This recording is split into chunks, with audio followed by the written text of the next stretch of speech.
Rebecca mentioned Larry Ellison, the Oracle co-founder, being on with Maria, and he did, in addition to what we were just talking about, make some comments on President Trump's economic policies. Take a listen to this.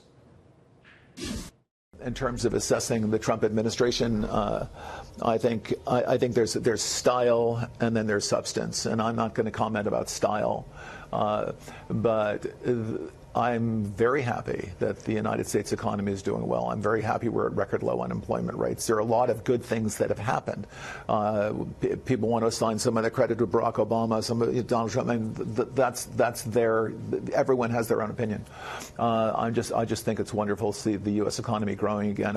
All right, let's kind of use that to the extent that we can to have a wider discussion as to whether President Trump maybe is onto something with his economic and his global policies, even if style on his side leaves something to be desired. From the Wall Street Journal, chief economics commentator Greg Ip joins us now from D.C. Greg, good to see you. Your column most recently was kind of along those lines, not exactly what Larry Ellison is talking about, but this whole idea that President Trump can say something and you get lost in it a little bit. You don't realize, hey, you know what, maybe he is onto something, even if I don't like the way he's saying it. Now, you were talking about trade to some extent, and the idea that, hey, he goes after China, even if you're kind of a free trader, maybe he's making some good points here, and some of these global rules don't make sense, right? Well, sure. I mean, let's look at the context about why the United States is part of so many international treaties. We've been doing this basically since the end of World War II. We've done it for a couple of reasons. We've done it to support our allies, like in Europe, like in Asia, and we've done it because we have perceived that the global interest is in the U.S. best interest. If we can lower barriers to trade, that's not just good for our partners, that's good for us. But that doesn't mean carte blanche that everything in those is necessarily good for the United States. And the United States historically made a lot of concessions that actually were disadvantageous to itself for the sake of the global good. And Trump, to some extent, is saying, look, countries like China don't need our help any longer. Not only are they not poor, but they are in many senses our rivals. Let's look at where those pacts are actually hurting us and helping China and decide whether that needs to be fixed. A good example, which I wrote about this week, is this obscure treaty that governs international mail delivery. Yeah. The rates are fixed in such a fashion that they're essentially a subsidy to importing stuff from Chinese e-commerce merchants. And so that actually hurts the U.S. Post Office and hurts Americans. This isn't nefarious on China's part. They're simply saying, hey, here's a loophole in this treaty. Let's exploit it.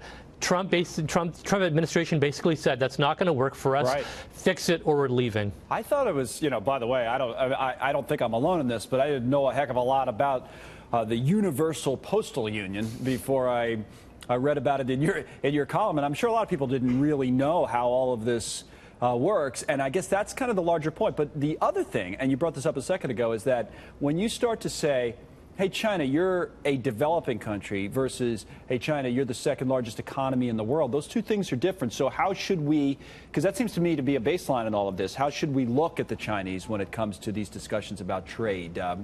Where are they? Who are they right now? Well, they are still a developing country in the sense that they're much poorer than the United States, much poorer than most of the U.S.'s traditional trading partners like Canada and Western Europe and so forth. Yeah. But they are also a huge economy and very advanced, and they also have an extremely focused long-term strategic plan to become a wealthy country. And a lot of the elements of that plan are essentially in conflict with what the U.S. considers free trade. And essentially you have two countries who have very different visions about how the world trading system should progress. And the United States is simply saying, look, that is not acceptable to the way we see it any longer. You must change. Now, as you probably know, there's basically an impasse right now between the United States and China. And one of the reasons is as follows. The United States says to China, a lot of things about your system are unacceptable to us, like forced technology transfer. The Chinese respond, what are you talking about? We're not forcing you guys to transfer technology. Your private companies are entering into voluntary agreements with our companies. And the United States responds, but your companies are part and parcel of your government. So there is a basic sort of like a dichotomy of systems and worldviews, and that's one of the reasons why we are not headed for an early resolution to these tensions. Yeah, it's a good article about it in the Journal today, about where we are in this. And to your point, the larger point is like, well, we're not making really any progress because we can't even get started. I mean, it's always the case with negotiations when you're like this. You can't picture something getting started if there's nothing that's going to be the impetus for either side to give in. But in this one especially, I don't know that we're anywhere close to kind of getting a real negotiation on the table. Are you in that same boat that this thing's going to drag on a real long time with the U.S. and China? Yeah, that's the way it kind of looks, Connell. I mean, my colleagues actually have a great article that I would recommend everybody watching this show read today about the breakdown in negotiations. The U.S. presented a very long list of demands. The Chinese divided into sort of three categories. Category 1, yes, we can deliver. Category 2, we'll work on it. Category 3, sorry, off the table. They never actually told the Americans what were in the different categories. So the Americans are still not sure exactly what the Chinese are willing to do. And in history, and this is not a Trump administration thing, the Obama administration, the Bush, the Clinton administration face the same problem, that the Chinese would often say the right things, make the right gestures, and then drag out the process. Look at the problem with steel.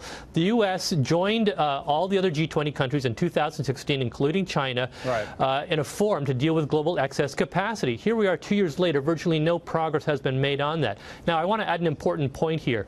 Being frustrated with China and saying the system isn't working is one thing. Deciding to therefore blow up the system is not necessarily the way you deal with it. So I think even if you agree with that the Trump administration has legitimate complaints about some aspects of the system, you can argue that it's going about it the wrong way. It's hard for most observers to see exactly what he has accomplished by imposing import tariffs on steel and aluminum from close allies like Japan, Korea, and Canada, when the problem is China.